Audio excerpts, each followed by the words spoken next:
এই জম শক্তির জন্য এত গাছ দিয়া আমি এই জম শক্তির জন্যটা তৈরি করছি। আদম সন্তান হইয়া যদি বেটাটা নারীর বুকে যদি ঠিক মতো তুমি চাবুক না চালাইতে পারো, তাহলে তুমি কিসের বেটা? এই দুনিয়াতে পুরুষ বলিয়া তুমি আর কোনোদিন দাবি করিও না।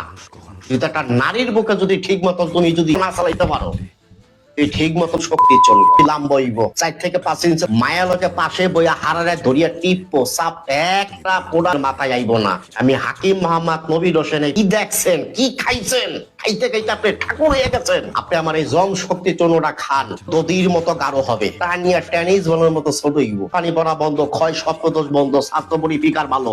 মায়ালকে লাগে 4 বার 5 বার খেলাইবেন, গুতাইতে গুতাইতে 3-4 বার ভাঙবেন। এটার নামই জম শক্তি চূর্ণ। 40 থেকে 50 মিনিট 4 থেকে 5 বার এই জম শক্তি চূর্ণটা আমি হাকিম মোহাম্মদ নবীর হোসেন বহুত গাছ রিসার্চ করিয়া গবেষণা করিয়া এই পবিত্র কোরআনের থেকে একটা গাছ বাইর করিয়া আমি এটা ভিতরে দিছি। মায়েরাকে লজ্জা দেয়, ওর মায়ের দাকে খালামা গুতাইতে গুতাইতে জিভ বাইর করিয়া লাইবেন, আইবেন জম শক্তির জন্য।